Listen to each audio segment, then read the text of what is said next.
Puji Tuhan. Haleluya. Kita penuh sukacita jemaat, amin.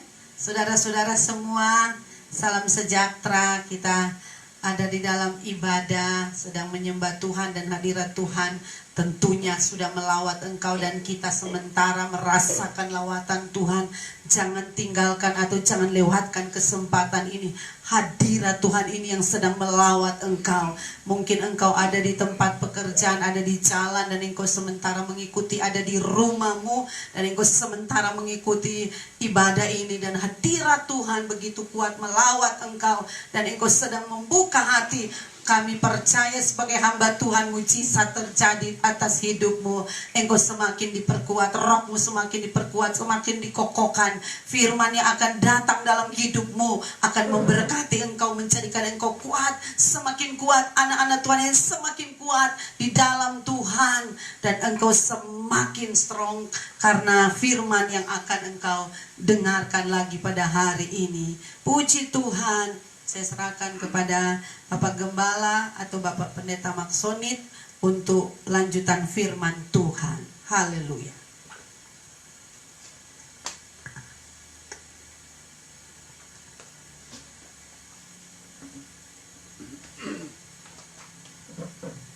Salam sejahtera dalam kasih Tuhan Yesus Kristus. Selamat bertemu kembali dalam pertemuan kita saat ini. Saya ingin berbagi firman Tuhan mengenai menjadi bijak dalam mengatur berkat Tuhan. Menjadi bijak dalam menata harta ataupun berkat-berkat Tuhan. Amin. Saya melihat saudara-saudara ada beberapa contoh kasus bahwa walaupun saya atau saudara seseorang pelayanannya hebat, ya, dipakai Tuhan, tentunya itu baik.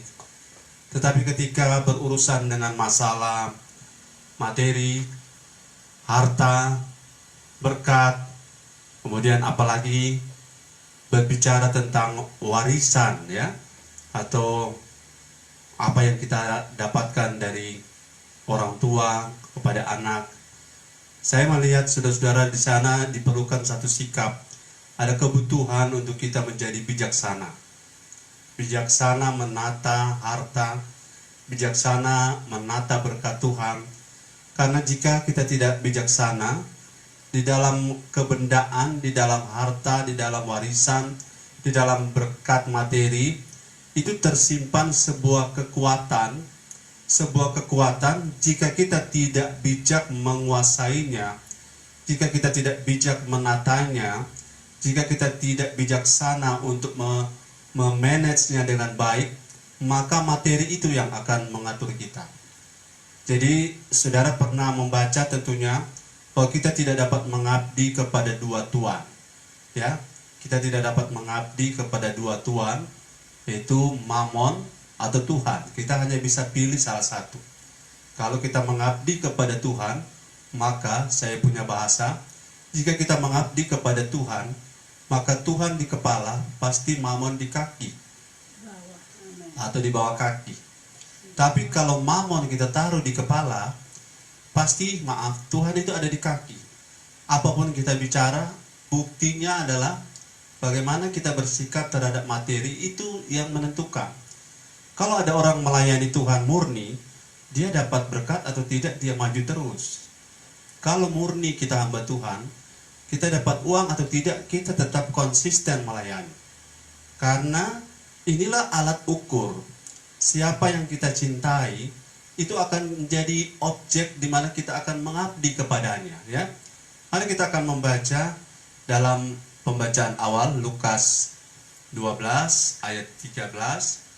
Lukas 12 ayat yang ke-13 sampai ayatnya yang ke-21. Lukas 12 ayat 13 sampai ayat yang ke-21. Saudara lihat ayat ini atau cerita ini disampaikan oleh Tuhan Yesus. Lukas 12 ayat 13. Bagaimana menjadi bijak dalam menata berkat atau harta, atau warisan, atau materi. Mari silakan. Orang kaya yang bodoh. Seorang dari orang banyak itu berkata kepada Yesus, "Guru, katakanlah kepada saudaraku supaya ia berbagi warisan dengan aku." Tetapi Yesus berkata kepadanya, "Saudara, siapakah yang telah mengangkat aku menjadi hakim atau pengantara atas kamu?" Ya. Katanya lagi kepada mereka, "Berjaga-jagalah dan waspadalah terhadap segala ketamakan, sebab walaupun seorang berlimpah-limpah hartanya, hidupnya tidaklah tergantung daripada kekayaannya itu." Kemudian ia mengatakan kepada mereka suatu perumpamaan. Katanya, ada seorang kaya, tanahnya berlimpah-limpah hasilnya. Ya. Ia bertanya dalam hatinya, "Apakah yang harus aku perbuat? Sebab aku ini mempunyai tempat di mana aku tidak mempunyai tempat di mana aku dapat menyimpan hasil tanahku." Lalu katanya, "Inilah yang akan aku perbuat. Aku akan merombak lumbung-lumbungku, dan aku akan mendirikan yang lebih besar, dan aku akan menyimpan di dalamnya segala gandum dan barang-barangku. Sesudah itu aku akan berkata kepada jiwaku, 'Jiwaku, ada padamu banyak barang, tertimbun untuk bertahun-tahun lamanya. Iya. Beristirahatlah, makanlah, minumlah, dan bersenang-senanglah.' Tetapi firman Tuhan kepadanya, 'Hai engkau orang bodoh, pada malam ini juga jiwamu akan diambil daripadamu, Ya. dan apa yang telah kau sediakan, untuk siapakah itu nanti?' Ya. Demikianlah jadinya dengan orang yang mengumpulkan harta bagi dirinya sendiri, jikalau ia tidak kaya di hadapan Allah." Demikianlah jadinya dengan orang yang mengumpulkan harta bagi dirinya sendiri, jikalau ia tidak kaya di hadapan Allah. Yes. Atau jikalau ia tidak kaya dengan hikmat yang dari Allah Amin. dalam hal memanage berkatnya. Saudara, ia mengatakan dalam ayat 16, lihat ini bahasa dari orang yang tidak memiliki perspektif atau pemahaman tentang materi atau kekayaan atau warisan. Dia mengatakan ayat 16, ada seorang kaya, ya, berlimpah-limpah hasilnya. Kemudian dia mengatakan bahwa apa yang harus dia perbuat. Tunggu kita lihat dulu ayat di mana ada padamu harta. Ayat berapa itu? Ya. Ayat 19. Ayat 19, ya. Oke. Lihat ini ekspresi dari orang yang memiliki harta. Memiliki harta, materi, berkat atau warisan itu bukan sebuah kesalahan, ya. Sorry, saudara-saudara jangan salah paham. Memiliki materi bukan sebuah kesalahan. Tetapi sikap terhadap materi itulah yang menjadi persoalan, ya. Memiliki materi bukanlah sebuah kesalahan. Tetapi sikap terhadap materi itu yang menjadi penting, ya. Ayat yang ke-19. Silakan ayat 19 dibaca. Ayat 19. Ya. Sesudah itu aku akan berkata kepada jiwaku, 'Jiwaku, ada padamu banyak barang, Ya. tertimbun untuk bertahun-tahun Ya. lamanya. Beristirahatlah, makanlah, minumlah, dan bersenang-senanglah.'" Perhatikan baik ini ekspresi orang yang punya materi, punya harta, punya warisan. Kalau saya pakai istilah punya berkat, berkat selalu datang dari Tuhan. Tapi tidak semua materi datang dari Tuhan. Nah, sekarang dia berkata ini orang yang kaya, tetapi perikopnya sudah dibacakan tadi, orang kaya yang bodoh, ya, orang kaya yang bodoh. Kita tidak boleh jadi bodoh, atau kita tidak boleh bodoh dalam menyikapi materi. Sekali lagi, saudara, yang merupakan persoalan bukanlah memiliki materi atau tidak, tetapi bagaimana memperlakukan materi, bagaimana melihat harta, ya. Sebab kalau bilang kaya miskin, ukurannya sangat relatif, ya, sangat relatif. Mari kita lihat dia bilang apa? Jiwaku, dia berpusat pada dirinya. Ya. Materi yang ada padanya ternyata berpusat pada jiwanya, dirinya. Ada padamu banyak barang, tertimbun untuk bertahun-tahun lamanya. Ini mungkin bisa 7 turunan, ya. Kemudian beristirahatlah, makanlah, minumlah. Tetapi yang paling saya garis bawahi adalah bersenang-senanglah. Lihat, tujuan dari orang-orang tertentu, tidak semua, tujuan dari orang-orang tertentu dengan adanya materi atau berkat yang sifatnya harta pada mereka bukan sesuai dengan apa yang Tuhan mau. Ini yang persoalan. Saya berharap jemaat GBI Tiberias New Life Manado membuka mata. Saya sebagai hamba Tuhan selalu berbeban untuk kita semua memahami apa yang menjadi isi hati Tuhan untuk banyak hal. Kita memahami apa yang menjadi isi hati Tuhan. Dalam hal ini, pada hari ini, kita memahami apa yang menjadi isi hati Tuhan soal berkat kita. Ya, saya harus paham mengapa saya diberkati. Ya, mengapa saya diberkati? Saya harus paham mengapa saya diberkati. Saudara, boleh ketik itu. Saya harus paham mengapa saya diberkati. Amin. Ini pertanyaan penting karena kalau kita tidak pernah tanyakan, maka kita akan mengikuti tren yang ada. Tren yang di Alkitab ini orang kaya tapi bodoh. Ini bukan soal tidak sekolah, tetapi soal tidak mampu melihat dari sudut pandang Tuhan. Ujung-ujung daripada kekayaan harta materi pada orang kaya ini adalah makanlah. Dia bicara pada diri sendiri. Makanlah, minumlah. Ini makanlah dan minumlah. Ini kan sebenarnya kebutuhan pokok, makan minum. Tapi kalau sudah diangkat ke permukaan, berarti ini hidup untuk makan. Ya, orang makan untuk hidup. Orang hidup untuk makan. Nah, saudara-saudara, itu terbalik. Jadi kalau orang makan, minum, itu adalah salah satu ciri makhluk hidup. Makhluk hidup ciri-cirinya adalah peka terhadap rangsangan, bisa berkembang biak, bisa bergerak, tetapi juga makhluk hidup itu ciri-cirinya ya makan atau minum. Jadi kalau kita makan dan minum untuk tujuan hidup, ya, tetapi hidup kita, jangan sampai salah, hidup kita tujuannya bukan untuk makan, untuk minum. Karena hidup kita tujuannya adalah untuk menyenangkan Tuhan. Hidup kita untuk menyenangkan Tuhan. Jadi ada filosofi yang sedang dipakai oleh banyak orang, hidup untuk makan. Padahal yang benar adalah kita makan supaya bisa hidup. Hidup yang mana? Fisiknya. Kita makan untuk makanan rohani, untuk roh kita hidup. Jadi ayat ini mengatakan bahwa ini orang yang kaya, dia punya kebodohan, dia mempunyai satu pandangan, cara pandang bahwa harta padanya adalah untuk kesenangan. Harta adalah untuk kesenangan. Ayat ini dia menulisnya, atau Lukas menulis, bersenang-senanglah. Senang, puas. Ya, untuk berpuas-puas diri. Ya, puas-puaskanlah dirimu, ya. Puaskanlah hatimu. Atau kalau bahasa acara, berpesta pora. Ya, kemudian nikmati ini berkat. Menikmati berkat bukan sebuah kesalahan. Tetapi yang menjadi kesalahan adalah tujuan hidup kita untuk apa. Tujuan berkat yang ada pada kita itu yang harus kita bijaksanai dalam melihatnya. Halo Bapak Ibu Saudara yang diberkati Tuhan. Saya sudah pernah bilang bahwa adalah kehendak Tuhan kita diberkati. Adalah kehendak Tuhan kita menjadi kaya, tetapi menjadi kaya bukan otomatis. Menjadi kaya melalui prinsip-prinsip kehidupan yang Alkitab ajarkan.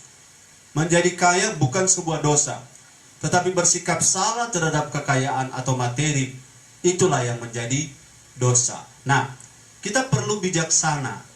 Saya perlu bijaksana. Seperti yang sudah saya bilang di awal, kita harus memahami mengapa Tuhan memberkati kita. Saudara boleh ketik, saya harus paham mengapa Tuhan memberkati saya. Saya harus mengerti mengapa Tuhan memberkati saya.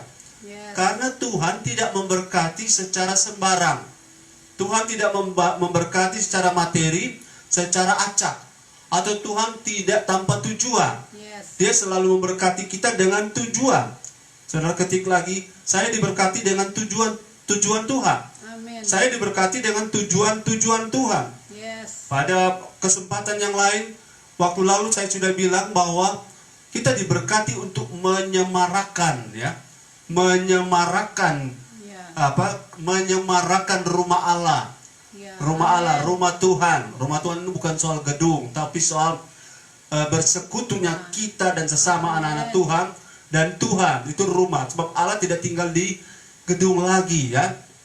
Allah tinggal di dalam persekutuan yang di dalamnya ada firman Tuhan, ada hadirat Tuhan, Yes. ada nama Tuhan, ada orangnya Tuhan, ada anak-anaknya, dan di sana itulah rumah Tuhan. Dan Tuhan mau berkat itu menyemarakan. Menyemarakan artinya orang bisa lihat bahwa ikut Tuhan itu tidak sia-sia. Ya. Sebagai tanda bahwa kita ikut Tuhan secara akurat, kita diberkati. Tapi diberkati sekali lagi bukan tujuan. Bukan tujuan. Kita sepakat diberkati secara materi bukan tujuan hidup saya. Itu adalah, ulang-ulang saya ulangi, itu adalah dampak. Itu adalah efek, itu adalah dampak. Kalau kita hidup strong dan akurat, saudara tidak perlu mengejar berkat seperti orang bangun pagi-pagi, bekerja sampai jauh-jauh malam, atau bahasa Inggris bilang toil, T-O-I-L, toil, kerja keras, banting tulang. Tetapi Alkitab juga tidak ajar kita malas, ya. Kita sudah sepakat bahwa malas itu bukan kehendak Tuhan. Malas dan menjadi miskin bukan kehendak Tuhan. Tetapi Tuhan mau kita kerja yang smart, kerja yang baik, tapi tidak untuk banting tulang. Ya. Bekerja banting tulang artinya segala sesuatu yang namanya potensi, tenaga, kekuatan, pikiran kita habiskan untuk mencari nafkah. Sehingga sisanya tidak ada lagi untuk pakai cari Tuhan, untuk pakai menyembah Tuhan, untuk pakai berdoa, pakai baca firman, pakai melayani. Tidak ada lagi. Jadi tinggal dicuri-curi waktu untuk melayani, curi-curi waktu untuk berdoa, curi-curi waktu, karena semua waktu, semua potensi, semua kemampuan-kemampuan kita pusatkan untuk banting tulang cari nafkah. Tapi saudara, sebelum saya lanjut, jadi kita harus bijaksana dalam menata berkat Tuhan, mengatur materi-materi yang Tuhan percayakan. Sebelum lanjut, supaya jangan ada orang kecewa nanti, saya ingin memberi sebuah ayat bahwa pada hari kemurkaan harta tidak berguna. Pada hari kemurkaan, hari-hari sukar, harta tidak berguna. Mari kita baca Amsal 11 ayat yang keempat. Amsal 11 ayat yang keempat mengatakan sangat jelas, kalau saudara bersikap salah terhadap materi, maka saudara akan kecewa pada satu waktu di hari depan. Ayat yang keempat dari Amsal 11. Pada hari kemurkaan harta tidak berguna, tetapi kebenaran melepaskan orang dari maut. Pada hari kemurkaan, haleluya. Haleluya. Haleluya, boleh bilang haleluya. Amin, haleluya. Pada hari kemurkaan, ya pada hari sulit, hari masa sukar, pada hari sukar, pada hari bumi ini digoncang, pada hari terjadi krismon, karena kalau saudara punya cadangan uang yang banyak, saudara perlu perhatikan ada yang namanya istilah ekonomi devaluasi, ya. Inflasi dan devaluasi, pemotongan nilai uang pernah terjadi tahun 60 kalau tidak salah. Uang 1.000 rupiah berubah menjadi 1 rupiah. Jadi kita uang 1.000 bisa dirubah menjadi 1 rupiah. Atau yang saudara kasih contoh, uang sekarang 1 juta berubah nilainya jadi 10.000. Nah, saudara punya 10 juta hanya sama dengan 100.000.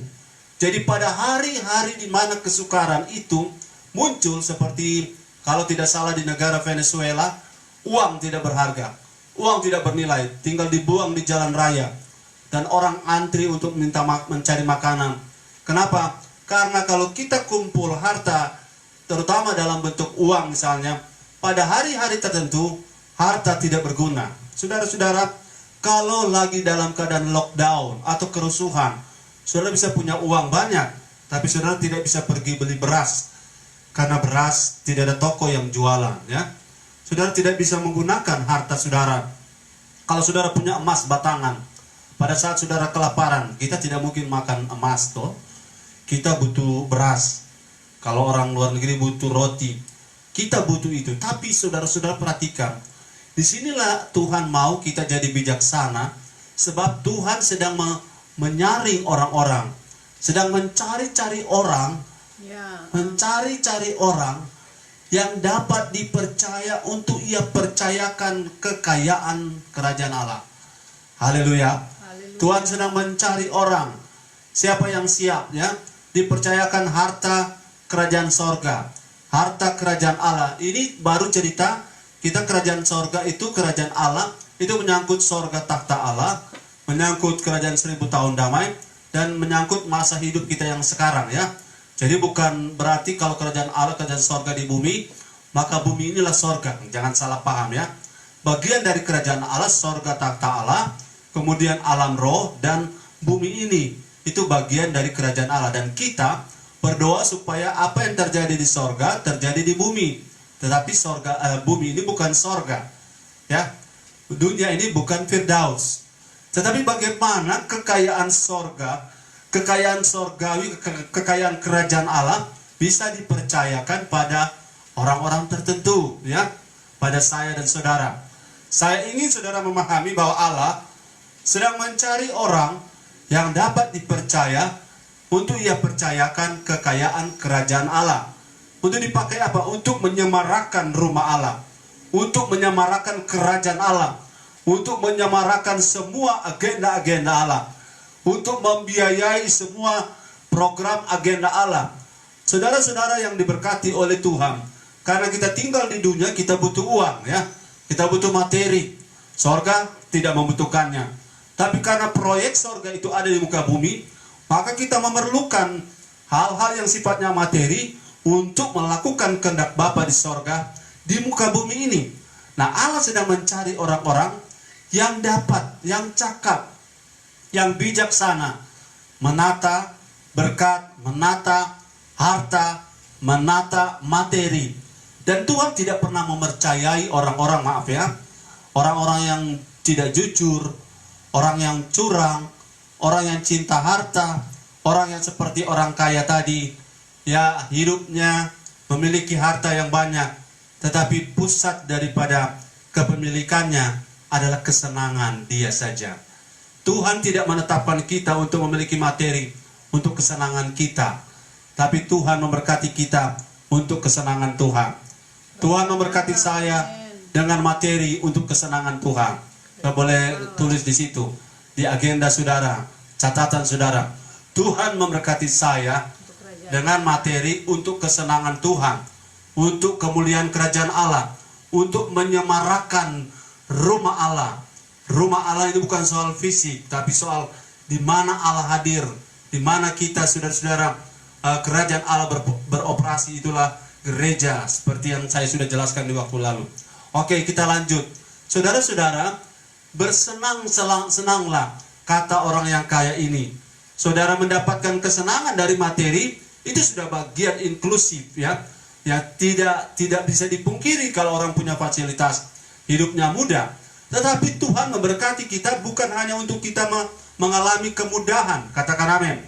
Bukan hanya untuk supaya kita, yang ayat itu bilang bersenang-senang. Ya, sekali lagi, Allah tidak memberkati kita untuk tujuan bersenang-senang. Ya, amin. Saudara sepakat ini? Haleluya. Sebab Allah kita maha tahu, Allah omniscience. Mengapa dalam kemahabijakan, dalam hikmatnya Allah, mengapa anak-anak Tuhan tertentu, Tuhan masih tahan berkatnya? Mengapa anak-anak Tuhan tertentu, Tuhan masih tahan pintu-pintu itu terbuka? Ya, kenapa? Karena Tuhan tahu ya, sikap kita lebih kejar materi. Ibadah kita acuh, ibadah kita ogah-ogahan. Kalau ada cerita tentang uang, kita bergairah.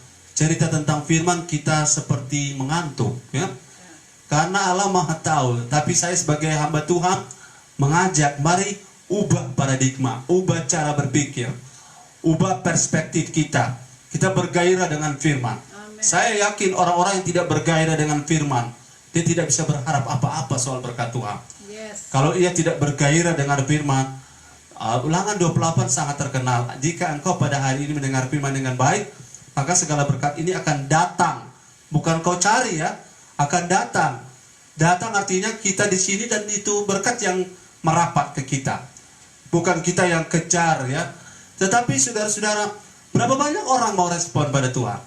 Berapa banyak orang mau memahami, kemudian mereka dengan kekuatan sendiri banting tulang, dengan kekuatan sendiri banting tulang, syukur tidak patah ya, banting tulang, tapi tidak peduli dengan hal-hal Tuhan, tidak peduli dengan hal-hal rohani. Ya. Akhirnya apa? Untuk mendapatkan berkat atau materi, kata berkat itu spesifik harus dari Tuhan ya. Untuk mendapatkan materi, maaf ya, orang bisa, walaupun orang gereja, dia bisa melakukan kecurangan, Ya. dia bisa melakukan korupsi, dia bisa melakukan manipulasi, dia bisa menggunakan penggelapan karena dia tidak mau jalannya Tuhan.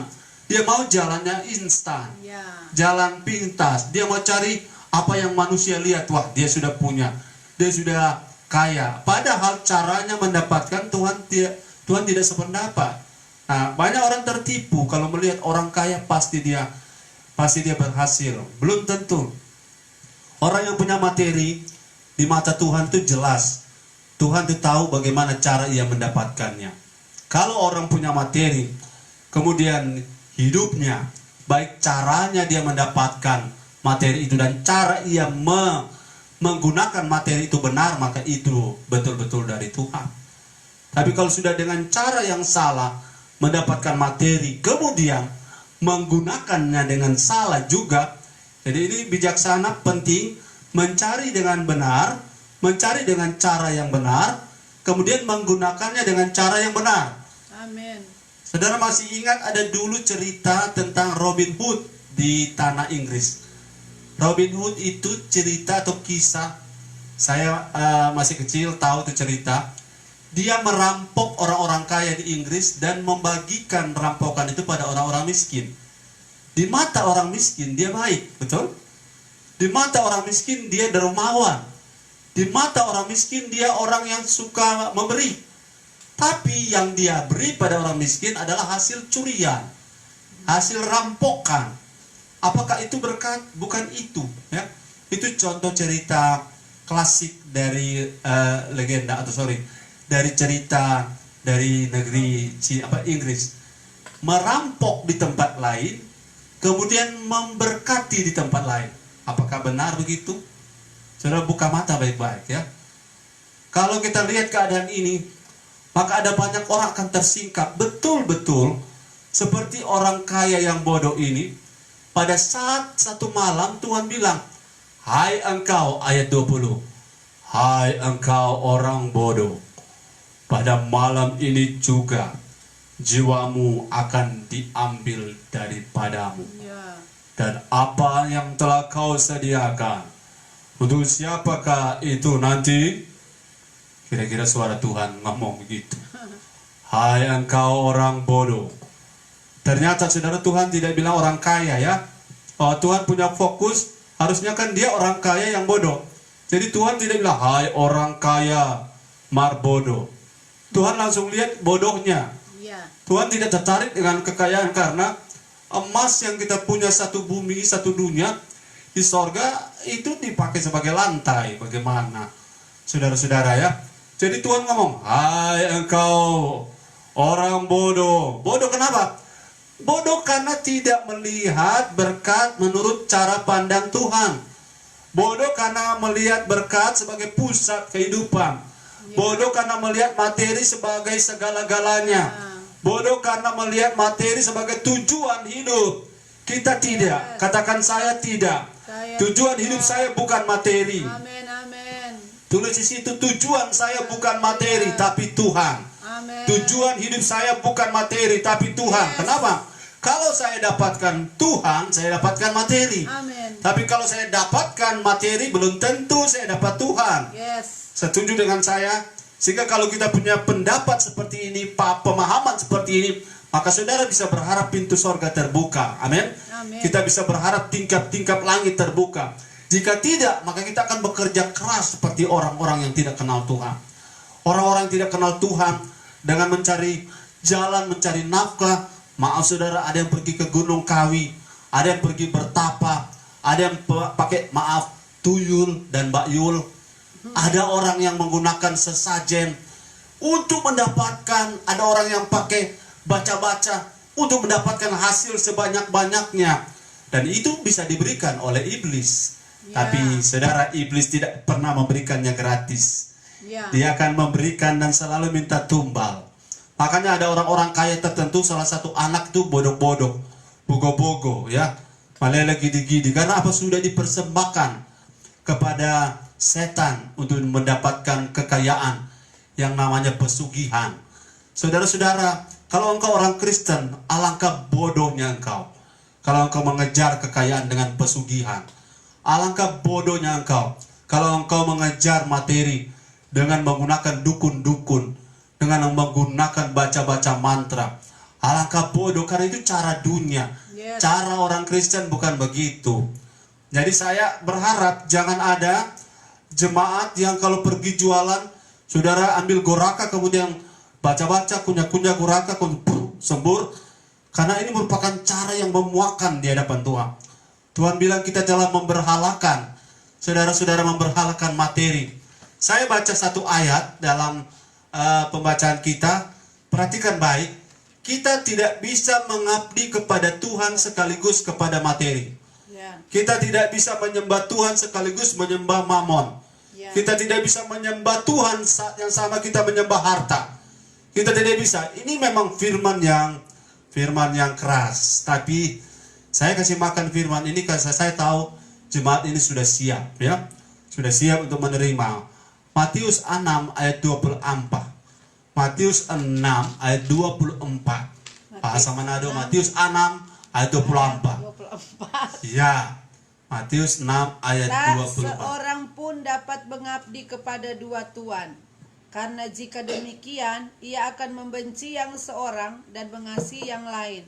Atau ia akan setia kepada yang seorang dan tidak mengindahkan yang lain. Ya. Kamu tidak dapat mengabdi kepada Allah dan kepada Mamon. Ya, ini adalah aksioma, kebenaran yang tetap yang tidak pernah dapat berubah.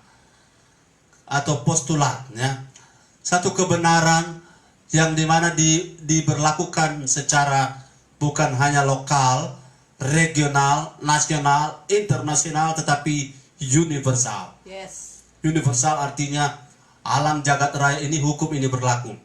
Seseorang siapapun, ya, siapapun tidak dapat mengabdi kepada dua Tuhan. Tuhan. Tuhan itu yang mana? Mamon. Tuhan dan Mamon. Allah dan Mamon. Yes. Karena jika demikian, ia pasti akan membenci yang seorang Ya. dan mengasihi yang lain. Betul, tidak sama. Amin. Yes. Tidak bisa dia sama-sama mengasihi dua-dua. Yes. Karena mamon, harta benda itu bisa jadi saingan Tuhan dan Tuhan cemburuan. Dia Yes. tidak mau duduk sama-sama. Ya, ya. Tapi kalau saudara pilih Tuhan, saudara tetap dapat berkat. Tapi kalau saudara pilih mamon, saudara tidak dapat Tuhan. Pilih mana? Ya. Dapat Tuhan, sembah Tuhan, dapat berkat. Tapi kalau saudara pilih mamon, tidak dapat Tuhan. Artinya hidup kekal saudara ada di neraka. Jadi tidak dapat saya, hamba Tuhan, mengabdi kepada Tuhan, melayani pekerjaan Tuhan, tapi saya jadi hamba uang. Bagaimana Pak Pendeta bisa jadi hamba uang? Iya, kita berdoa untuk orang supaya dapat uang. Padahal kita tahu doa kita terhadap orang itu tidak benar.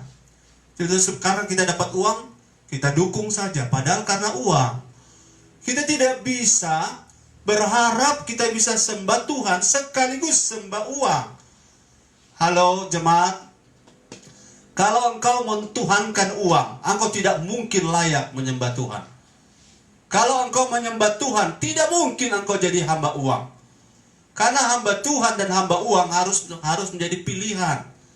Ini merupakan statement yang mungkin sekali lagi, ini nak biasanya Pak Gembala, Pak Pendeta, kami diajar begini. Iya, karena apa? Orang-orang walaupun gereja, walaupun pendeta, itu takut mengajarkan bahwa kita harus pilih. Ya. Sebab kalau kita dibawa uang 1 miliar, tapi kita tidak peduli dari mana uang itu dapat, dan kita haleluya, puji Tuhan. Tapi kalau saya dapat berkat dari jemaat, seberapa banyak pun itu, saya yakin mereka akan melakukan usaha dengan jujur. Amin. Amin. Tidak tipu sana, tipu sini, konti sana, konti sini, lemu sana, lemu sini. Tapi mereka karena sudah makan firman banyak, mereka akan mengerjakannya dengan cara yang berkenan. Amin. Cara Tuhan. Yes. Kenapa? Karena ternyata saudara, Kalau kita menuhankan materi, kita tidak mungkin jadi hamba Tuhan. Ya, kita tidak mungkin jadi anak Tuhan. Amin. Ya. Kita tidak mungkin melayani Tuhan kalau kita menyembah materi, menyembah uang, menyembah harta, menyembah berkat. Dalam konteks Lukas pasal 12 tadi, itu ceritanya tentang warisan. Berapa banyak saudara, mari jujur ya. Mari jujur.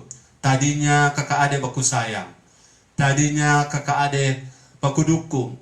Tadinya kakak beradik saling hormat. Tapi kalau bicara warisan, ada banyak kakak adik, walaupun notabene kakak beradik hamba Tuhan, kakak beradik pelayan Tuhan, kakak beradik gelarnya pendeta, kakak beradik gelarnya teologian. Tapi kalau bicara materi, ada banyak yang angka beda, angka pedang, angka sabil. Jadi pakai istilah sabilillah. Lah, saudara, ini merupakan bukti konkret, ya. Saya dan istri berkomitmen dapat berkat atau tidak, itu Tuhan punya urusan. Amin. Haleluya. Kami punya orang tua, dapat warisan, puji Tuhan, ya. Tidak dapat warisan, haleluya. Karena semua dari Tuhan. Tapi kalau kita menggunakan segala cara, menggunakan hasut sini, hasut sana, kita tipu sini, tipu sana, gelapkan sini, gelapkan sana, menggelapkan, memalsukan tanda tangan, membuat surat-surat palsu untuk mendapatkan materi. Ingat ayat tadi, Amsal 11 ayat 4 bilang apa? Pada hari kemurkaan, harta tidak berguna. Ya. Amin. Amin. Jadi jangan pernah ada kakak beradik. Ini bukan soal siapa-siapa di jemaat khususnya. Jangan ada kakak beradik yang karena merampas harta, karena berharap warisan, kemudian sampai bertengkar. Tunjukkan jati diri saudara. Bahwa saudara adalah anak-anak raja. Amin. Anak-anak kerajaan Allah, di mana Allah menyediakan semua yang engkau perlu. Amin. Allah menyediakan segala sesuatu. Orang yang mengejar harta sampai menggunakan segala cara, sampai membenci saudara, sampai membenci sejawatnya, itu karena matanya tertuju pada materi. Dia pikir hidupnya akan ditentukan oleh materi. Salah sekali ya. Hidup kita tidak ditentukan oleh mamon. Hidup kita ditentukan oleh Tuhan. Amin. Hidup kita ditentukan oleh hubungan kita dengan Tuhan. Ayat itu mengatakan apa tadi? Engkau tidak dapat mengabdi kepada Allah dan kepada mamon sekaligus. Tidak bisa. Cuma bisa apa? Engkau bisa memilih Tuhan atau mamon. Tidak bisa mereka duduk sama-sama. Dan pada kenyataannya saudara, ada banyak orang kesulitan menghadapi kenyataan ini. Tapi saya yakin di alam roh, saudara, ada Bapa di sorga, ada Yesus yang berdoa syafaat untuk kita, ada Roh Kudus yang membantu kita untuk kita bisa bijaksana, kita bisa menjadi smart dalam hal itu. Karena ada banyak orang oleh karena materi, oleh karena sesuatu yang sifatnya berkat-berkat yang namanya harta, itu menyimpang. Mari kita lihat mengapa kita harus bijaksana mensiasati berkat, harta, atau materi. Yang pertama, saudara-saudara, saya bagikan dalam Matius 13 ayat yang sudah sangat terkenal dalam khotbah-khotbah kita beberapa waktu terakhir ini. Matius 13 ayat 22. Mengapa kita harus bijaksana menata berkat? Mengapa kita harus bijaksana memanage berkat, harta, materi? Karena Matius 13 ayat 22. Ini ayat sangat membantu kita untuk mengerti. Ayat 22, yang ditaburkan di tengah semak duri ialah orang yang mendengar firman itu. Lalu kekhawatiran dunia ini dan tipu daya kekayaan menghimpit firman itu sehingga tidak berbuah. Haleluya. Mengapa kita perlu bijaksana dalam menata, dalam memanage harta, berkat, warisan, materi? Karena ayat ini memberi kita cermin yang sangat terang, cermin yang sangat jelas, bahwa ternyata tipu daya, kekayaan itu memiliki tipu daya. Kekayaan itu memiliki akal atau memiliki trik untuk saudara menghimpit firman yang ada kita terima selama ini, sehingga firman yang kita terima itu tidak produktif, tidak efektif, tidak membuahkan hasilnya, karena kekayaan telah masuk dalam pikiran kita menjadi tadi tujuan hidup kita menjadi sesembahan. Tuhan digeser oleh kekayaan, sehingga benih firman yang kita dengar, benih firman kerajaan Allah yang kita dengar, saudara, akhirnya digeser oleh kekayaan. Jadi saudara dan saya perlu bijak, perlu cakap, perlu jadi smart dalam hal memanage harta, memanage materi, karena kekayaan itu berbahaya jika dikaitkan dengan firman yang kita dengar. Kekayaan bisa menghimpit firman yang kita dengar selama ini. Bukankah karena kita mengejar materi, kita akhirnya tidak peduli dengan firman yang kita dengar? Bukankah dengan cintanya seseorang kepada sesuatu yang sifatnya materi, maka firman itu tidak bisa jadi efektif dalam kehidupan kita? Inilah merupakan satu tantangan bagi kita. Allah tidak ingin, saudara, kita gagal paham dalam hal melihat makna dari materi yang Tuhan percayakan kepada kita. Nah, ayat ini sangat jelas, Matius 13 ayat 22, bahwa kekayaan itu berbahaya jika tidak ditangani secara bijaksana. Itu akan dengan sendirinya bagaikan semak duri, semak yang memiliki duri, ya, semak berduri yang akan mencengkeram kita, yang akan mengkungkung kita, akan membatasi kita, bahkan akan membuat benih yang telah bertumbuh itu mati oleh karena materi atau kekayaan. Jadi saudara-saudara yang diberkati oleh Tuhan, ini penting untuk kita pahami, karena sekali lagi materi itu bukan dosa. Ya, berkat itu yang Tuhan beri bukan untuk kesenangan. Tetapi saudara ingat bahwa materi adalah salah satu bukti bahwa kita telah mengikut Tuhan secara benar. Kemudian yang kedua, mengapa kita harus bijaksana dalam menata materi atau kekayaan atau harta kita? Matius 19 ayat 21 sampai 24. Matius 19 ayat 21 sampai 24. Ayat 19. Hormatilah ayahmu dan ibumu, dan kasihilah sesamamu manusia seperti dirimu sendiri. Matius 19 ayat 21 sampai 24.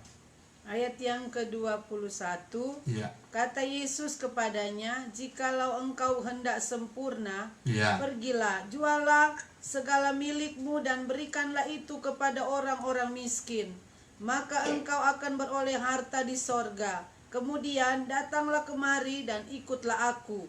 Ketika orang muda itu mendengar perkataan itu, pergilah ia dengan sedih, sebab banyak hartanya. Sesungguhnya sukar sekali bagi seorang kaya untuk masuk ke dalam kerajaan sorga. Sekali lagi aku berkata kepadamu, lebih mudah seekor unta masuk melalui lubang jarum daripada seorang kaya masuk ke dalam kerajaan Allah. Ya, puji Tuhan. Lebih mudah seekor unta masuk melalui lubang jarum daripada seorang kaya masuk ke dalam kerajaan Allah. Jadi orang kaya yang susah sekali masuk kerajaan Allah, maksudnya kerajaan Allah juga masuk kerajaan sorga atau masuk sorga, adalah orang kaya yang telah membuat kekayaan itu menjadi barikade atau menjadi rintangan atau menjadi halangan untuk ia maju mengikut Tuhan. Ini orang muda, dia pengen ikut Yesus, ya. Dia pengen ikut Tuhan. Tapi Tuhan bilang, ikut aku, tapi pergi jualan segala milikmu. Kemudian berikanlah kepada orang-orang miskin, maka engkau akan beroleh harta di sorga. Kemudian datanglah kemari dan ikutlah aku. Ketika orang muda itu mendengar perkataan itu, perkataan mana? Jualah hartamu, jualah segala milikmu, berikanlah kepada orang-orang miskin, maka engkau akan beroleh harta di sorga. Kemudian sekarang datanglah kemari dan ikutlah aku. Ketika orang muda itu mendengar perkataan yang tadi, pergilah ia dengan sedih sebab banyak hartanya.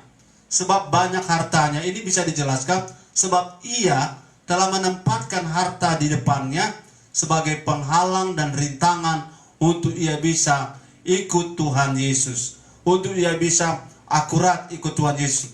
Jadi harta, materi telah ia letakkan antara dia dan Tuhan, menjadi rintangan, menjadi halangan, menjadi barikade, seperti aplikasi. Pekerjaan saudara itu baik, harus mendapatkan berkat itu baik, tapi pekerjaan dan mendapatkan berkat itu apabila itu menghalangi untuk kita akurat ikut Tuhan, itulah kekayaan yang tidak kita bijaksanai. Itulah berkat yang gagal kita manage dengan bijak. Apa yang tercatat di ayat ini? Mungkin saudara bertanya, Pak Gembala, apakah kalau saya ikut Tuhan, saya harus jual segala milik dan kemudian bagikan semua pada orang-orang miskin? Kalau saya baca ayat ini dan dijelaskan, ya, Alkitab menerangkan Alkitab itu sendiri. Bible interpret the Bible. Alkitab menerangkan Alkitab itu sendiri. Saya yakin bahwa Allah, Yesus khususnya di ayat ini, tidak pernah bermaksud bahwa kalau kita ikut Tuhan kita harus bangkrut. Ia tidak pernah bermaksud bahwa kita ikut Tuhan kita akan kehilangan segala-galanya. Ia tidak pernah bermaksud untuk kita jadi kere, untuk kemudian kita ikut Tuhan, ya. Ini kalau saya terangi, ikuti penjelasan Alkitab yang lain, masih ingat peristiwa Abraham. Tuhan bilang, persembahkanlah anakmu yang kau kasih itu Ishak. Persembahkan jadi korban bakaran. Abraham waktu mendengar ini skenarionya persis sama. Disuruh jual harta. Lebih berat lagi harta daripada Abraham adalah anaknya sendiri. Pergi persembahkan anakmu, korbankan dia. Jadi kalau Abraham dudukan bersama dengan orang muda yang kaya, sebenarnya mirip dia punya permintaan dari Tuhan terhadap dua orang ini, yaitu persembahkan anakmu pada orang muda yang kaya ini, jual milikmu dan berikanlah pada orang miskin. Nah, saya tanya menurut cerita Abraham, ketika Abraham pergi dengan ketaatannya yang luar biasa sehingga dia menjadi bapa segala orang beriman, ketika ia pergi membawa Ishak sampai tanya, "Bapak, di sini sudah ada api, sudah ada kayu, di manakah domba?" Tapi dalam hati Abraham kan dia tahu yang mau dipersembahkan adalah Ishak anaknya. Kemudian dia bilang, "Tenang saja, Tuhan yang menyediakan." Sampai di puncak Bukit Moria, Abraham membuat mezbah, mengikat Ishak, menaruh di atas mezbah. Kemudian dia mengambil pisau dan saudara tahu ceritanya, dia mau menyembelih anaknya sendiri. Dan peristiwa itu semua orang ingat. Kalau saudara masih ingat cerita sekolah minggu, waktu Abraham mengangkat pisau, Tuhan dari sorga berbicara, "Abraham, Abraham, jangan kau apa-apakan anak itu." Karena ternyata bukan Tuhan baru tahu, tapi Tuhan pengen Abraham juga tahu bahwa engkau mengasihi aku, engkau mentaati aku. Kemudian Tuhan batalkan apa yang Abraham kerjakan itu dengan menggantikan domba yang sudah tersangkut di semak-semak. Kalau saya lihat cerita ini, dari cerita ini, Allah tidak pernah bermaksud mencelakakan Ishak, bukan? Allah dalam cerita orang muda yang kaya ini tidak pernah bermaksud untuk mengambil semua harta kita dan membagikannya begitu saja bagi orang-orang miskin. Tapi Allah sedang memberi kesempatan untuk kita tahu sendiri apa sebenarnya yang ada dalam hati kita. Hati kita seperti apa terhadap antara Tuhan dan materi. Bagaimana cara kita melihat materi dan bagaimana cara kita melihat pentingnya ikut Tuhan. Itu yang sedang dibukakan oleh Yesus kepada orang muda yang kaya. Ada satu lagi peristiwa. Supaya jangan saudara, karena ini ayat ini agak sukar dimengerti, saudara sulit sekali dipahami ini ayat. Mengapa kita disuruh jual harta dan bagikan pada orang miskin kemudian ikut Yesus? Saya contohkan satu cerita lagi. Ada cerita tentang 10 orang kusta. Masih ingat 10 orang kusta? Mereka bilang, "Guru, Yesus, Guru, kasihanilah kami." Mereka berdiri agak jauh dan Tuhan Yesus bilang, "Kalau kamu mau sembuh sekarang pergi perlihatkan dirimu kepada imam-imam di kota, di bait Allah." Padahal aturan hukum Taurat, orang kusta itu ketemu dengan orang awam biasa saja yang bukan imam, tidak boleh.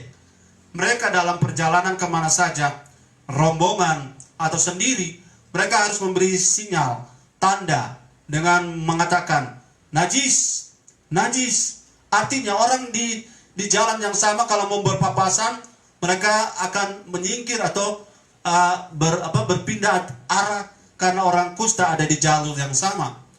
Jadi orang kusta tidak boleh ketemu dengan orang awam sekalipun, apalagi ketemu dengan para imam di bait Allah. Sedangkan ada di luar kota, mereka tidak boleh sembarang berjalan, tidak boleh sembarang di kerumunan, apalagi mereka mau masuk kota, sedangkan bait Allah ada di pusat kota. Jadi, pada waktu Tuhan Yesus bilang, pergi perlihatkan dirimu kepada imam-imam, para kusta ini bisa berargumen. Argumen ini artinya satu pendapat yang dikemukakan karena tidak setuju. Jadi ketika mereka diperintah, mereka bisa berargumentasi, Tuhan, ini sama saja mengantar nyawa sendiri kalau kami masuk ke kota, ketemu para imam, ketemu orang biasa saja kami akan mati lontari batu. Apalagi sekarang kami disuruh pergi memperlihatkan diri kepada para imam. Sudah masih ingat cerita ini? Di tengah perjalanan, karena mereka taat, mereka tidak peduli dengan konsekuensi itu. Ketika mereka taat di tengah jalan, garis bawah ini kata di tengah jalan. Di tengah jalan, saudara-saudara, mereka menjadi tahir. Ujung ceritanya, nanti kita cerita kapan-kapan. Saya kembali kepada cerita orang muda yang kaya. Benarkah Tuhan pengen membuat orang muda ini kehilangan seluruh hartanya untuk dibagikan? Saya yakin, menurut dua pola cerita yang saya cerita, Abraham dan 10 orang kusta yang sembuh di tengah jalan. Abraham diinterupsi ketika mengangkat pisau untuk membunuh anaknya sendiri. Pada saat orang muda yang kaya ini, kalau dia berani berkata, ya Tuhan, sama seperti Sakeus, ya, setengah dari hartaku, kalau ada orang yang aku peras, aku kembalikan 4 kali lipat. Toh belum tentu ada orang yang dia peras kalau memang betul tidak ada bukti. Jadi kalau saudara lihat orang muda yang kaya ini, dia menjadi sedih bukan banyak hartanya sebenarnya, tapi karena hatinya ada di hartanya. Saudara boleh bilang amin? Hati saya tidak boleh ada di harta saya.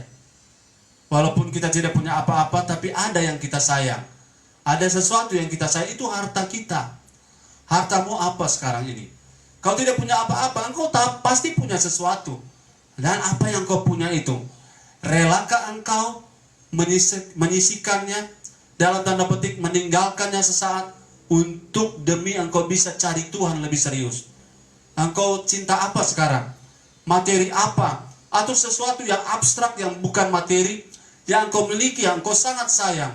Dan itu bisa membuat rintangan antara engkau dan Tuhan. Bisa menciptakan jarak antara saudara dan Tuhan.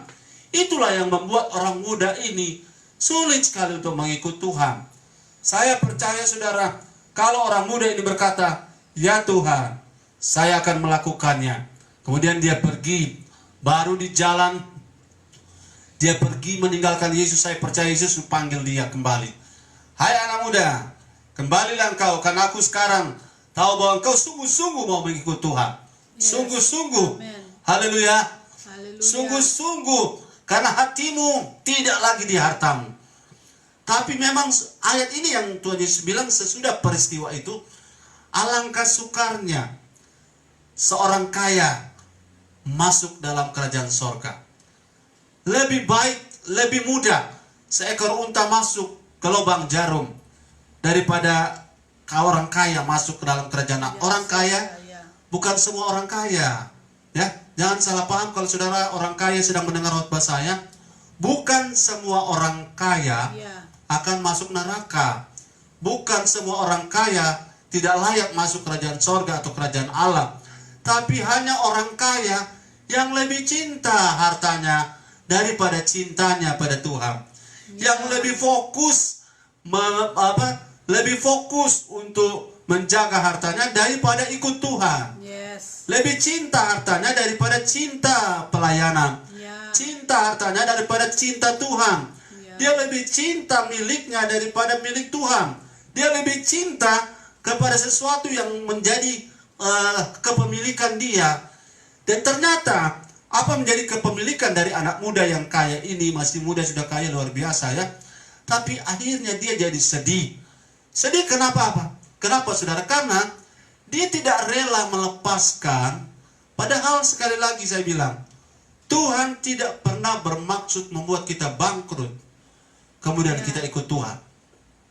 Jadi kalau ada kesaksian saudara bangkrut kemudian ikut Tuhan, hati-hati, bangkrutnya kita bukan karena Tuhan, ya. Tapi kalau kita rela menempatkan Tuhan di atas semua yang kita cintai berupa materi, maka engkau akan luar biasa di mata Tuhan. Engkaulah orang yang dicari, menjadi orang-orang yang akan dipercayakan harta kerajaan sorga. Haleluya. Engkaulah orang-orang yang selama ini Tuhan lagi cari. Mata Tuhan sedang menjelajah seluruh dunia, seluruh bumi, dan mencari orang, ya. Mencari orang-orang strategic man, orang-orang strategis yang Tuhan mau pakai, karena Tuhan mau kaya, Tuhan mau percayakan kita menjadi bendahara-bendaharanya Tuhan. Amen. Kita menjadi pengelola-pengelolanya berkat Tuhan. Oh, haleluya. Pengelola konglomerat punya berkat saja.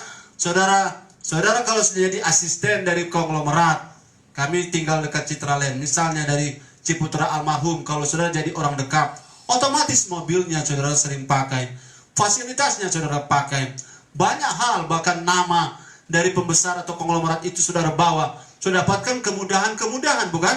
Amin. Apalagi kalau saudara dipercayakan oleh Bapa di sorga sebagai raja di atas segala raja, karena memang kita telah bijak. Saudara, tidak pernah Tuhan percayakan berkat besar kalau saudara dan saya tidak jujur. Amin. Yes. Tidak pernah Tuhan promosi untuk kepercayaan memegang harta kerajaan sorga kalau kita tidak bisa dipercaya. Dipercaya dalam hal apa, Pak Pendeta, Pak Gembala? Tuhan mau tahu hati kita ada di mana. Amin. Yes. Tuhan mau tahu hati kita ada di mana. Saya sering beli ilustrasi. Saat ibadah orang tawarkan uang, engkau tinggalkan ibadah pergi ambil uang, engkau tidak bisa dipercaya. Saat ibadah orang tawarkan uang, engkau bilang tunggu selesai saya ibadah baru kita ketemu. Kalau memang dari Tuhan, tidak akan kemana-mana berkat ini. Tetapi kalau kita selalu saat ibadah orang ajak untuk bisnis itu, kita tinggalkan ibadah, kita adalah orang-orang yang tidak layak. Kita adalah orang-orang yang tidak dapat dipercaya. Jadi saudara, bijaksanalah dalam rangka mengelola materi, mengelola berkat.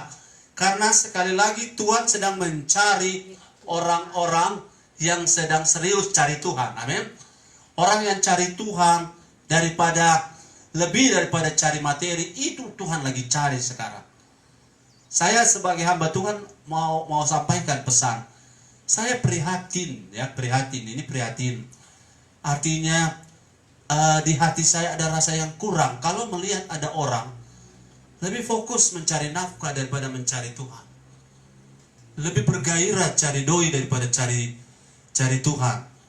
Kenapa? Karena cara pandang mereka ini mungkin belum mengalami namanya perubahan. Belum mengalami transformasi. Saudara-saudara yang diberkati oleh Tuhan, kalau saudara tahu ini rahasia ini, saudara tidak akan stres. Amin. Kalau saudara dan saya tahu ini rahasia, ternyata Tuhan punya kehendak yang pertama, ia akan menahan berkat kekayaan, berkat materi, kalau ia tahu materi itu akan menghimpit firman yang kita dengar. Baik-baik saudara, ingat ya, Tuhan akan menahan berkatnya kalau ia tahu berkat itu yang namanya kekayaan akan menghimpit firman yang selama ini saudara terima. Bahasa bodoh-bodoh bilang begini, lebih baik saya tidak beri dia apa-apa supaya dia terus bergantung kepadaku, daripada aku beri dia sesuatu kemudian akhirnya dia lupa pada prinsip-prinsip firman saya ajarkan kepadanya. Apa yang saudara lakukan, saya lihat sekarang saudara-saudara, orang-orang yang bekerja, orang-orang yang berusaha, kemudian harta itu menghimpit firman, itu akan menghasilkan buah yang tidak matang. Melayani tidak sepenuh hati, melayani setengah hati. Bahkan yang kedua, mereka tidak mampu menempatkan Tuhan lebih daripada cinta Tuhan.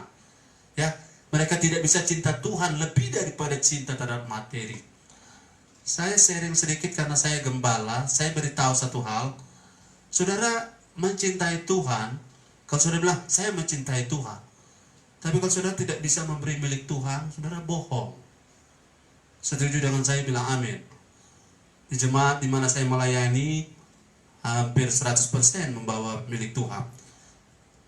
Tapi ada banyak orang, maaf saudara, ini firman agak keras, pasang telinga rohani, mengaku hamba Tuhan, mengaku pelayan Tuhan, tapi milik Tuhannya susah sekali. Susah ini bukan karena tidak bisa memberi, tapi karena ia lebih cinta materi. Saudara tidak akan membuat gembala jadi kaya raya dengan milik Tuhan yang saudara beri, toh. Kami juga tidak akan kekurangan ketika tidak mendapat apa-apa dari jemaat, tidak akan. Tapi sayang kalau saudara, kita siapa saja yang mendengar firman ini, sama seperti saya tidak akan dapat apa-apa kalau saya tidak jujur dengan Tuhan. Saya tidak bisa berharap lebih kalau saya ini mengaku hamba Tuhan, tapi tidak akurat tidak bijaksana dalam mengatur keuangan. Halo anak-anak muda, engkau tidak tunggu nanti ada kerja baru kau kasih milik Tuhan. Tidak tunggu apa yang kau dapatkan dari orang tua, dari apa yang kau dapatkan dengan cara yang baik tentunya. Itu engkau harus ingat, ada Tuhan punya di bagian yang engkau terima itu. Karena ini firman agak keras, jadi saya kasih pelan sedikit suara saya. Haleluya. Tuhan lagi cari orang. Tuhan lagi cari orang. Tulis di situ, Tuhan lagi cari saya yang akurat dalam mengatur keuangan. Yes. Jangan bohongi Tuhan, karena Tuhan itu tidak bisa dibohongi. Kau bilang cinta Tuhan, uangmu untuk Tuhan saja kau berat. Boleh bilang amin? Amin. Kau bilang cinta Tuhan, untuk Tuhan saja kau, Manado bilang pakat. Pak Gembala, bagaimana so? Saya mengatakan ini karena saya melakukannya kepada orang yang di atas saya. Tidak ada kurang 1 sen pun. Kenapa? Karena saya tidak bisa dipercaya harta kerajaan sorga. Kalau harta materi saja yang di dunia ini, saya tidak bisa jujur. Halo? Amin. Boleh bilang haleluya? Haleluya. Yang setuju dengan saya bilang amin. Amin. Kita tidak boleh menjadikan berkat itu penghalang untuk kita ikut Tuhan, untuk kita melayani Tuhan. Saudara, mari buat evaluasi. Saya juga punya bahan evaluasi. Saya sudah lihat hamba Tuhan, mengaku hamba Tuhan, begitu berkerinduan untuk dipakai Tuhan, begitu berkerinduan untuk diberkati, tapi tidak bisa diberkati, tidak diangkat-angkat oleh Tuhan, karena tidak jujur di keuangan. Tidak bisa kasih milik Tuhan, tidak bisa kasih persepuluhan, tidak mau berkorban, mendorong orang lain memberi tapi dirinya tidak. Itu tidak akan pernah keluar dari batas plafonmu sendiri. Engkau punya plafon itu akan membatasi engkau. Keluarlah dari sana, amin. Amin. Keluar, walaupun berat, lakukan firman. Karena yang paling berat ini adalah memilih antara mengabdi kepada Tuhan atau mengabdi kepada mamon. Ada banyak orang error, tidak bijaksana. Karena mereka kalau berdoa luar biasa, berbahasa roh mantap, tapi keuangan payah, tidak jujur, suka ambil Tuhan punya, suka tidak kembalikan uang sisa, suka melakukan penggelapan, tapi maaf, mengaku hamba Tuhan. Kita punya banyak salah di tempat lain, tapi kita tidak boleh salah dalam hal keuangan. Karena keuangan ini adalah ukuran praktis. Di mana hatimu sekarang? Yes. Di mana hatimu? Amin. Kalau saudara terima uang pertama kali, siapa yang pertama engkau ingat, itu berarti orang terpenting dari hidupmu. Ya, yes. Kalau engkau terima uang dan siapa yang engkau ingat pertama kali, kalau engkau ingat mamamu, engkau berarti hargai mamamu. Engkau ingat temanmu, engkau hargai teman. Tapi kalau engkau terima berkat pertama kali, engkau ingat Tuhan, itu hebat. Yes. Hebat. Itulah yang dibilang Tuhan lagi cari orang-orang seperti ini. Haleluya. Tapi ketika dapat berkat yang engkau ingat pertama, saya mau mandi pantai dulu ini. Kalau dapat berkat, saya mau makan dulu ini. Saya sudah capek-capek kerja, saya makan dulu. Menikmati. Ini yang membuat Tuhan tidak percaya orang-orang tertentu. Yes. Tuhan biarkan mereka bekerja, dapat hasil, tetapi dengan cara banting tulang. Tetapi ada ayat yang mengatakan, masih tidur. Orang-orang yang bijak mengatur keuangan masih tidur. Saudara-saudara, sudah disediakan berkat oleh Tuhan. Amin. Saya alami ini saudara-saudara, dan saya bicara ini karena saya alami, kami suami istri mengalaminya. Saudara-saudara, Tuhan melihat kami setiap hari hanya fokus doa dan firman, doa dan firman. Tidak ada lain yang kami kerjakan. Layani jemaat, doa dan firman. Di situasi pandemik ini tidak pusing kepala kami. Kami hanya fokus. Setiap seminggu 3 kali kami berdoa, belajar firman, kasih makan firman jemaat. Soal yang lain-lain Tuhan yang sediakan. Amin. Yes. Jadi dan Haleluya. kami membuktikan kami tidak pernah kekurangan. Amin. Karena kami tidak pernah tidak jujur dengan keuangan. Kami tidak mau ambil apa yang bukan kami punya. Kami tidak pernah tahan apa yang Tuhan punya. Yes. Itulah prinsip yang saya lihat telah membuat banyak orang kerja keras, tapi tidak pernah keluar dari garis kemiskinan. Tidak pernah keluar dari garis batas kemelaratan. Karena tidak bisa akurat mengatur berkah.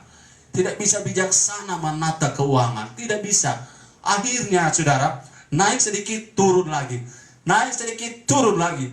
Yang benar, orang-orang di kerajaan Allah itu sekali dia naik, dia akan naik seperti rembang tengari. Haleluya. Dari seperti cahaya fajar makin hari makin tinggi. Amin. Makin hari makin terang. Amin. Makin hari makin panas. Makin hari makin bergairah. Haleluya. Makin hari sampai makin puncak.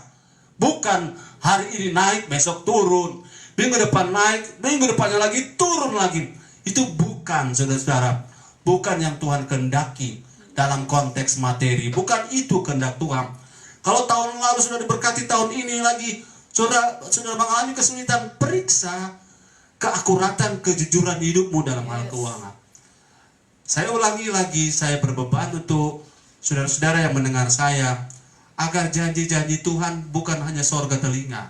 Yes. Janji-janji Tuhan tidak saudara-saudara, orang lain kita lihat diberkati, kita orang Manado bilang hanya Realita. iko mata. Betul. Saya sudah lihat ada keluarga ya. Ada keluarga yang sederhana pekerjaannya. Sederhana pekerjaannya. Tapi setia mengembalikan milik Tuhan. Saya tidak tahu kenapa saya ke arah milik Tuhan ini. Tapi saya lihat grafik mereka naik, makin hari makin naik. Ya. Makin naik, makin naik. Saya juga ada lihat orang yang penghasilannya besar.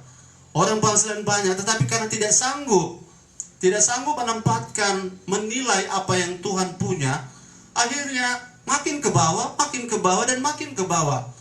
Ini bukan soal siapa lebih baik, tapi soal siapa yang mau taat pada firman. Siapa yang mau akurat dengan firman. Yang ketiga, saudara-saudara, selain kekayaan bisa menghimpit firman, kemudian kekayaan materi bisa menghalangi jalan kita ikut Tuhan. Yang ketiga, itu di ayat yang sama, Lukas 12, 13, 21, itu firman sudah kasih penegasan bahwa kekayaan bisa mengontrol hidup kita. Kekayaan bisa mengontrol hidup kita. Jadi agenda Tuhan disingkirkan, dan yang adalah agenda kita, kesenangan kita.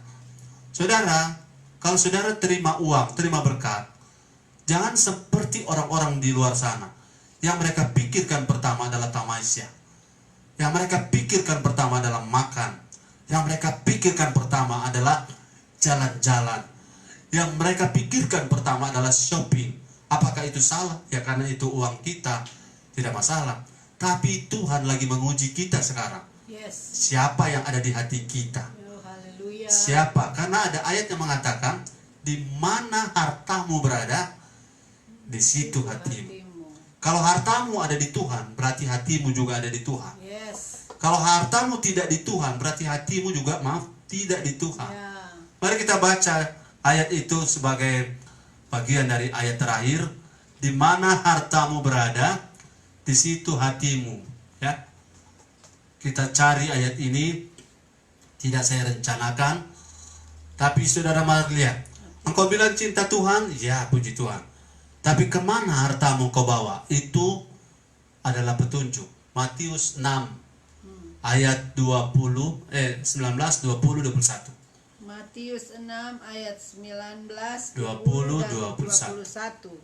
Hal mengumpulkan harta Janganlah kamu mengumpulkan harta di bumi. Ya. Di bumi ngengat dan karat merusakannya, Ya. dan pencuri membongkar serta mencurinya. Ya. Tetapi kumpulkanlah bagimu harta di sorga. Ya. Di sorga ngengat dan karat tidak merusakannya, dan pencuri tidak membongkar serta mencurinya. Karena di mana hartamu berada, di situ juga hatimu berada. Kumpulkan hartamu di bumi dan kumpulkan harta di sorga. Jangan mengumpulkan harta di bumi dalam pengertian begini. Kita dijanjikan diberkati di bumi, tapi harta kita tidak boleh dibiarkan begitu saja, tetapi kita mesti konversikan menjadi harta yang tersimpan di sorga. Bagaimana cara, Pak Gembala? Saudara, pada saat wanita di Alkitab yang memberi 2 peser, yang paling kecil tapi di mata Tuhan paling besar, ya. Jadi pada saat ini sebuah pemahaman yang saudara boleh pegang baik-baik. Pada saat saudara memberi persembahan, uangmu itu sudah langsung dikonversikan menjadi sesuatu yang bukan materi saja, tetapi sudah menjadi harta di sorga. Ini merupakan penjelasan yang panjang, tapi saya tekan, ketika engkau membawa sesuatu kepada Tuhan, dibandingkan dengan ketika engkau membeli makanan, dan pada waktu engkau makan, itu akan sisanya kejamban, bukan? Tapi ketika engkau memberi itu kepada Tuhan, bagaimana memberi kepada Tuhan, kita bahas pada kesempatan lain. Pada saat engkau mempersembahkannya kepada Tuhan, misalnya datang ibadah bawa persembahan, maka apa yang kau berikan itu pada saat diberikan sudah bukan uang materi lagi, tapi sudah dikonversi. Ya, amin. Yang namanya terkonversi menjadi harta di sorga. Tapi uang yang kita pakai untuk makan pisang goreng saja, untuk pakai jalan-jalan, tidak terkonversi ke sorga. Ya. Paham maksud saya? Yes. Kalau saudara memberkati kerajaan Allah, ada banyak cara, ke depan nanti kita belajar. Kita sedang mengkonversi harta kita di bumi dengan menjadi versi sorga, ya. Konversi artinya merubah, memasukkan dalam konsep versi yang lain. Jadi uang kita yang material itu, ketika kita persembahkan kepada Tuhan, dan kepada Tuhan nanti saya jelaskan jabarannya, kita persembahkan kepada Tuhan, itu mengalami konversi, pengalihan versi nilai. Jadi waktu materi kita letakkan, waktu persembahan kita berikan, itu sudah masuk dalam rekening sorga. Saya pakai istilah rekening karena pemahaman ini lebih mudah. Pakai istilah rekening supaya tahu ada yang tersimpan di sorga.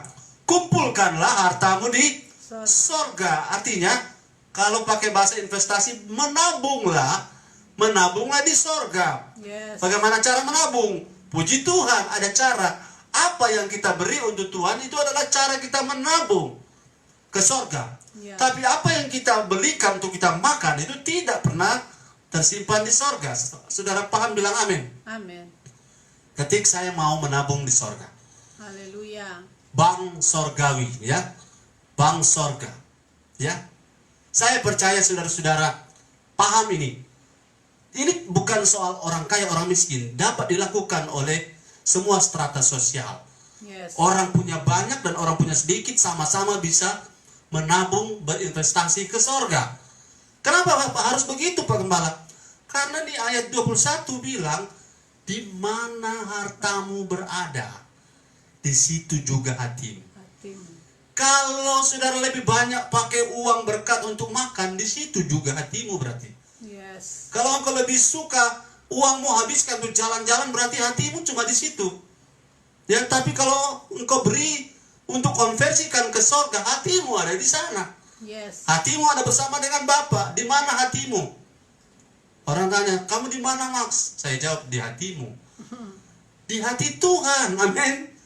Bagaimana cara kita punya hati ada di Tuhan? Kalau kita bawa apa yang Tuhan percayakan pada kita kepada Tuhan, Amin. maka hati kita ada di sana. Artinya begini, saudara tidak mungkin memberi kepada siapa yang saudara tidak cintai. Betul? Ya, ya, betul. Saudara tidak akan memberi. Yes. Paling kalau saudara beri yang pada orang yang saudara tidak sayang, 1.000, 2.000. Kepada pengemis-pengemis, saudara kasih 1-2 ribu, tapi kepada orang yang saudara cinta, pada pribadi yang saudara hormat, pada pribadi yang saudara sayang. Saudara tidak hanya memberikan dia kerupuk 1 biji, bukan? Saudara akan menyimpan harta nanti kalau dia sekolah. Kita simpan tabungan nanti kalau dia mau haleluya. menikah. Karena sayang kita pada orang itu membuat apa yang kita miliki kita investasikan kepadanya. Amin. Amin. Sayang kita juga kepada Tuhan begitu. Kita bilang kita sayang Tuhan, tapi kalau materi kita investasikan untuk diri kita sendiri saja, Tuhan bilang kamu bohong. Sudah jangan tersinggung ya, karena saya tidak pernah bermaksud menyinggung. Dan kalau pun tersinggung, itu tanda bahwa kita masih, ciri-ciri makhluk hidup adalah peka terhadap sentuhan. Singgungan adalah sentuhan. Peka terhadap rangsangan, peka terhadap singgungan. Itu ciri makhluk hidup. Saya percaya roh saudara masih hidup. Amin. Bukan masih hidup, sementara hidup bergelora bahkan. Haleluya. Jadi kalau firman datang menyentuh saudara-saudara merasa terrespon atau saudara merasa saudara responi dia, maka sekarang saudara tahu, oh kalau saya lebih banyak investasi ke Tuhan, berarti itu bukti hati saya ada di Tuhan. Amin. Kalau saya banyak investasi ke Tuhan, itu bukti hati saya di Tuhan. Terbalik, ada banyak orang minta, Tuhan minta, Tuhan minta. Bayangkan, terbalik Tuhan bilang lebih berbahagia memberi daripada menerima. Itu ayat yang luar biasa. Jadi kalau kita memberi untuk Tuhan, saya bilang tadi nanti kita jelaskan di kesempatan lain, berarti kita investasi ke Tuhan, harta kita simpan ke Tuhan, dan berarti hati kita juga akan ada di Tuhan. sana, ada di Tuhan. Dan kepada siapa yang kita beri, sudah pasti orang itu yang paling kita kasihi. Yes. Kepada pemberian terbaik yang kita beri, sudah pasti kepada orang yang paling kita cintai. Amin. Amin. Amin. Pemberian terbaik yang kita persembahkan sudah pasti kepada orang yang paling, kepada pribadi yang kita paling cinta. Kalau suami memberi pemberian terbaik di luar dan istrinya hanya sisanya, itu berarti yang dia cinta bukan istrinya. Setuju? Yes. Ya, mau bilang oh aku cinta padamu, tapi orang lain dia lebih kasih lebih kepada istrinya sendiri, tidak. Itu bohong namanya. Jadi saudara mau jadi bijaksana, mengelola, menata, memanage berkat, ingat prinsip-prinsip ini. Tuhan mengajar kita. Apa yang saudara atur, saudara kerjakan, saudara manage di dunia ini menentukan hatimu ada di mana. Yes. Menentukan Tuhan itu berapa penting di matamu. Amin. Amin. Kiranya Tuhan Yesus memberkati kita hari ini. Haleluya. Shalom, strong and accurate in Christ Jesus.